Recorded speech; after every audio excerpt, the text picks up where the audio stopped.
नमस्कार दर्शक बंधु आसंतु आज जानिबा श्रावण मासरे माटीरे किपरि पार्थिव शिवलिंग निर्माण करी पूजा करिबा। पवित्र मास श्रावण मास महादेवଙ୍କୁ समर्पित। श्रावण मासरे मुख्यतः शिवलिंगर पूजा करा जाए। सबु शिवलिंग भितरे माटीरे तयारी शिवलिंगर महत्व अधिक। माटीरे तयारी शिवलिंग पूजा करिबा द्वारा शिव भगवान जल्दी प्रसन्न होई मनस्कामना पूर्ण करिथांती। प्रथमे आमे सफा जगारू माटी आनी गंगा जल सिंचन करी पवित्र करिबा। माटी को भलरे चकटिबा।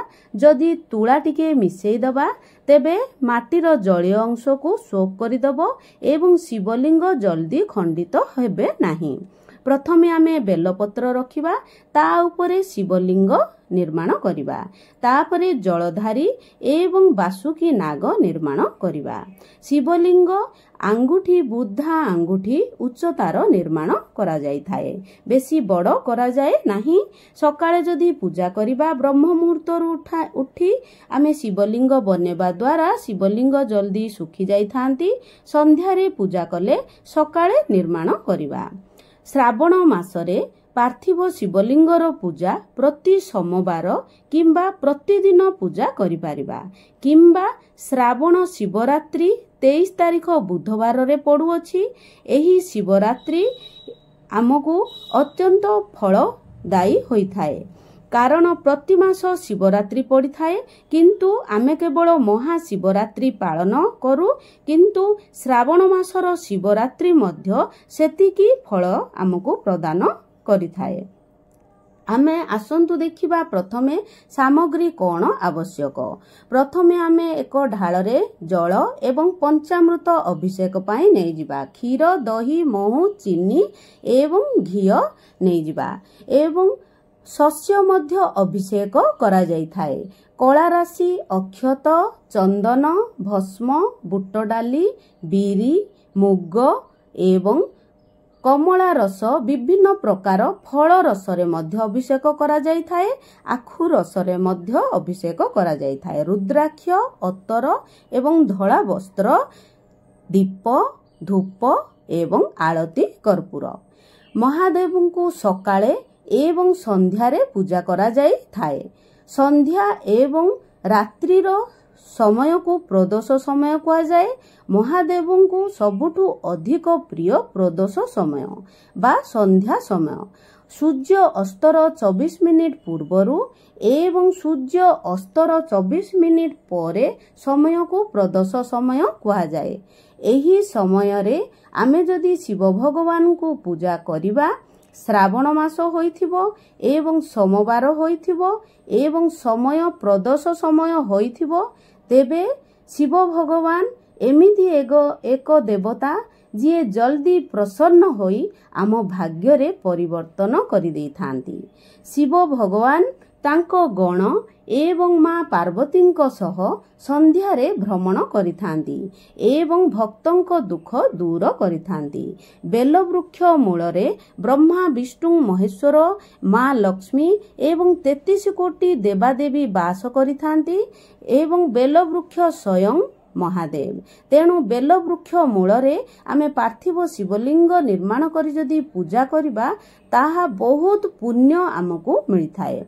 जेतेबेले आमे अभिषेक करिबा प्रथमे बेलपत्रर चिकण भाग आमे शिवलिंग उपरे रखिबा।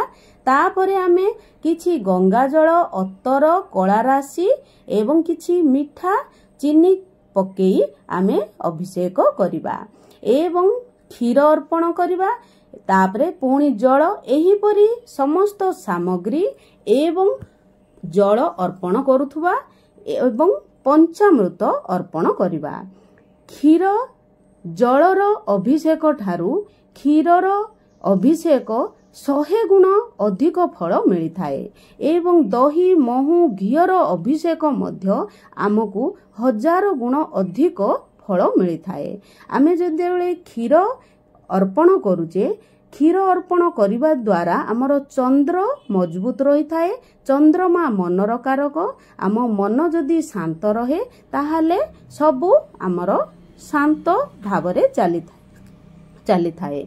दही अर्पण करिबा द्वारा मध्य चंद्र ମଜବୁତ ହୋଇଥାନ୍ତି ଏବଂ ସନ୍ତାନ ଏବଂ ସମ୍ମାନ ବଢ଼ିଥାଏ। ମହୁ ଅର୍ପଣ ଦ୍ୱାରା ରୋଗ ଏବଂ ଶତ୍ରୁ ବି ନିଜର ହୋଇଥାନ୍ତି। ଘିଅ ଅର୍ପଣ ଦ୍ୱାରା ସମ୍ପତ୍ତି ବଢ଼ିଥାଏ। ଚିନି ଅର୍ପଣ ଦ୍ୱାରା ଆମ ଜୀବନ ମଧୁର ସରସ ସୁନ୍ଦର ହୋଇଥାଏ ଏବଂ ସମସ୍ତ ଶସ୍ୟରେ ବିରି ଏବଂ କଳା ରାଶି ଅର୍ପଣ ଦ୍ୱାରା ଶନି ରାହୁ କେତୁ ଗ୍ରହ ଶାନ୍ତ ହୋଇଥାନ୍ତି। ବୁଟ ଡାଲି ଅର୍ପଣରେ ବୃହସ୍ପତି ଦେବ ଷ୍ଟ୍ରଙ୍ଗ ହୋଇଥାନ୍ତି ଏବଂ ମୁଗ ଅର୍ପଣ ଦ୍ୱାରା ବୁଧ ଗ୍ରହ ଷ୍ଟ୍ରଙ୍ଗ ହୋଇଥାନ୍ତି। ଆମେ 3ଟି ଆଙ୍ଗୁଳିରେ ଭସ୍ମ ନେଇ ତ୍ରିପୁଣ୍ଡ କରିବା କିମ୍ବା ବେଲପତ୍ରର ଡେମ୍ଫରେ ତ୍ରିପୁଣ୍ଡ କରିବା ଏବଂ ବସ୍ତ୍ର ଅର୍ପଣ କରିବା, ଧଳା ବସ୍ତ୍ର ଏବଂ ପଇତା। ବେଲପତ୍ର ଯେମିତି ହେଲେ ଅର୍ପଣ କରାଯାଇଥାଏ।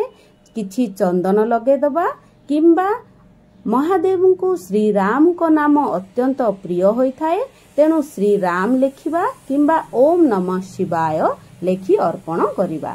ମହାଦେବଙ୍କୁ ସମସ୍ତ ସାମଗ୍ରୀ ଅର୍ପଣ ସମୟରେ ମନ୍ତ୍ର ଗାଉଥିବା ଓମ୍ ନମଃ ଶିବାୟ କିମ୍ବା ମହାମୃତ୍ୟୁଞ୍ଜୟ ମନ୍ତ୍ର କିମ୍ବା ଓମ୍ ଶିବ ଗାୟତ୍ରୀ ମନ୍ତ୍ର ଏବଂ ତୁଳସୀ ଜଟା ପ୍ରିୟ ଚନ୍ଦନ, ଅକ୍ଷତ ଏବଂ ରୁଦ୍ରାକ୍ଷ ଏବଂ ସମସ୍ତ ଧଳା ପୁଷ୍ପ ଅତ୍ୟନ୍ତ ପ୍ରିୟ ହୋଇଥାଏ। କେତକୀ ଫୁଲ ଛାଡ଼ିକି ସବୁ ଫୁଲ ଆମେ ଅର୍ପଣ କରିପାରିବା। ଧୂପଂ ସମର୍ପ୍ୟାମି ଦୀପଂ ସମର୍ପ୍ୟାମି ଏବଂ ଗୋଟା ଫଳ ଅର୍ପଣ କରାଯାଇଥାଏ। ମହାଦେବଙ୍କୁ କଟା ଫଳ ଅର୍ପଣ କରାଯାଏ ନାହିଁ। ଖଣ୍ଡିତ ବସ୍ତୁ ଅର୍ପଣ କରାଯାଏ ନାହିଁ ଏବଂ ଅତର ଅର୍ପଣ ଦ୍ୱାରା ସୁଖ ସମୃଦ୍ଧି ଆମର ବଢ଼ିଥାଏ ଏବଂ ବାସ୍ନା ମହାଦେବଙ୍କୁ ଅତ୍ୟନ୍ତ ପ୍ରିୟ ହୋଇଥାଏ। ଏବଂ ଆଳତି କରିବା କର୍ପୂର ଗୌରମ କରୁଣାବତାରମ୍ ଏହିପରି ଆଳତି ଆମେ ଗାଇ ମହାଦେବଙ୍କର 7 ଥର ଆଳତି କରିବା ଏବଂ ବର୍ଷ ସାରା ପୂଜା କରି ଯେଉଁ ଫଳ ପାଇବେ, ଗୋଟିଏ ଶ୍ରାବଣ ମାସରେ ପୂଜା କଲେ ସେହି ଫଳ ଆମେ ପାଇପାରିବା। ଭାବ ଏବଂ ଭକ୍ତି ଶ୍ରଦ୍ଧା ସହିତ ଯଦି ଆମେ ପୂଜା କରୁଛେ, ମହାଦେବଙ୍କର ଅଶେଷ କୃପା ଆମ ଉପରେ ହୋଇଥାଏ। ପାର୍ଥିବ ଶିବଲିଙ୍ଗଙ୍କୁ ରାତ୍ରି ସାରା ରଖାଯାଏ ନାହିଁ। ରାତ୍ରି ହେବା ପୂର୍ବରୁ ବିସର୍ଜନ କରାଯାଏ। କିନ୍ତୁ ବିଶେଷ ପୂଜା ପର୍ବ ଉତ୍ସବରେ ଯେମିତି ଶିବରାତ୍ରି ଦିନ ଏବଂ ଶ୍ରାବଣ ମାସରେ ଏବଂ ବଡ଼ ବଡ଼ ପୂଜା ଉତ୍ସବରେ ଆମେ ରାତ୍ରି ସାରା ଶିବଲିଙ୍ଗ ରଖିପାରିବା, ସକାଳେ ବିସର୍ଜନ କରିବା। ବାକି ଦିନରେ ଯଦି ଶିବଲିଙ୍ଗ ନିର୍ମାଣ କରୁଛନ୍ତି, ତେବେ ସୂର୍ଯ୍ୟ ଅସ୍ତ ପୂର୍ବରୁ ନଦୀ କିମ୍ବା ଘରେ ଜଳରେ ବିସର୍ଜନ କରିବା। ବିସର୍ଜନ କରିବା ସମୟରେ ଜଳଧାରାକୁ ଚାହିଁ ଚାହିଁ ବିସର୍ଜନ କରିବା ଏବଂ ନିଜର ମନସ୍କାମନା କହିବା ଦ୍ୱାରା ଆମର ମନସ୍କାମନା ପୂର୍ଣ୍ଣ ହୋଇଥାଏ। ଏହିପରି ବିସର୍ଜନ ଏବଂ ପାର୍ଥିବ ଶିବଲିଙ୍ଗର ପୂଜା କରାଯାଇଥାଏ। ଏବଂ ଯେତେବେଳେ ଭଗବାନ ଶ୍ରୀରାମ ଲଙ୍କାକୁ ଯିବା ସମୟରେ ବାଲୁକାର ଶିବଲିଙ୍ଗ ନିର୍ମାଣ କରି ପୂଜା କରିଥିଲେ ଏବଂ ବିଜୟ ହୋଇ ଆସିଥିଲେ, ସେହିଦିନଠାରୁ ବାଲୁକାରେ ଶିବଲିଙ୍ଗ ନିର୍ମାଣ କରି ପୂଜା କରିବାର ବିଧାନ ରହିଆସୁଅଛି।